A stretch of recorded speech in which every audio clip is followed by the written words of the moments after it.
धम्मपद भगवान बुद्ध के वचनों का अनूठा संग्रह धम्मपद। इसे मानवता की दिग्दर्शिका, गाइड टू द ह्यूमैनिटी कहा जाए तो अतिशयोक्ति नहीं होगी। ये ग्रंथ त्रिपिटक के खुद्दक निकाय का अंग है। इसमें 26 वग्ग अर्थात वर्ग अथवा अध्याय हैं, जिनमें कुल 423 गाथाएं हैं। गाथा का शाब्दिक अर्थ होता है गेय पद, अर्थात वे पद जिनका संगायन किया जा सके। धम्म पद की प्रत्येक गाथा गेय है।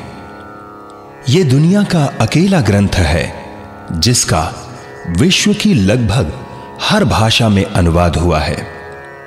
यह है तो भगवान बुद्ध के वचनों का संग्रह, है तो एक बौद्ध ग्रंथ, लेकिन वास्तव में यह मानवता की निधि है, दुनिया की धरोहर है। जर्मनी के सुप्रसिद्ध विद्वान मैक्स मूलर का कहना है, पाली ग्रंथ धम्मपद मेरे लिए अत्यंत प्रिय है। निश्चित रूप से ये पद्यों का अत्यधिक रोचक संग्रह है, जो बौद्ध विचारों का वास्तविक चित्र प्रस्तुत करता है। धम्मपद का अंग्रेजी भाषा में अनुवाद करने वाले विद्वान अल्बर्ट जे एडमंड कहते हैं, यदि एशिया खंड में किसी अविनाशी ग्रंथ की रचना हुई है तो वह यही है। सुप्रसिद्ध बौद्ध विद्वान महापंडित राहुल सांकृत्यायन का कथन है, बौद्ध धर्म का यही एक ऐसा ग्रंथ है जिसका संसार की सभी भाषाओं में अनुवाद उपलब्ध है। भगवान बुद्ध की कल्याणकारी शिक्षाओं तथा बौद्ध धर्म की वैज्ञानिक व्याख्याओं का अनुपम संग्रह यदि एक स्थान पर देखना हो तो वह धम्मपद में ही देखने को मिलेगा। धम्म जगत के सुविख्यात आचार्य डॉक्टर भदंत आनंद कौसल्यायन कहते हैं, और केवल एक पुस्तक को जीवन भर साथ बनाने की यदि कभी आपकी इच्छा हुई तो विश्व के पुस्तकालय में आपको धम्मपद से बढ़कर दूसरी पुस्तक मिलना कठिन है। दुनिया के विद्वान इस ग्रंथ का गुणगान करते हैं। Burma, Cambodia, Laos, Sri Lanka, Thailand, Malaysia इत्यादि बौद्ध देशों में आज भी धम्मपद के अखंड पाठ की परंपरा जीवित है।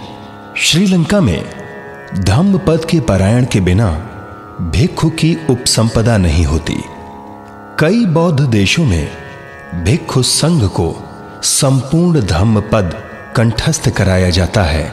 आज भी धम्मपद की 423 गाथाएं 26 वग्ग में संकलित हैं। ये गाथाएं न केवल धम्म का सार हैं, बल्कि धम्म की दृष्टि से कई शब्दों को भी उनके वास्तविक अर्थों से परिचित कराती हैं, जैसे ब्राह्मण, पंडित, आर्य इत्यादि। भगवान बुद्ध की देशनाओं के अनुसार ये गुणवाचक संज्ञाएं हैं, न कि जातिवाचक अथवा नस्लवादी उपमाएं। राजेश चंद्रा और भास्कर साल्वे कमलवीर की जुगलबंदी में प्रस्तुत है संपूर्ण धम्मपद का सस्वर सानुवाद संगायन। इस संगायन को कल्याण थाट के राग यमन और भूपाली में स्वर दिया है भास्कर साल्वे कमलवीर, और अनुवाद को स्वर दिया है राजेश चंद्रा ने। इस संगायन को सुनना भी पुण्यकारक है।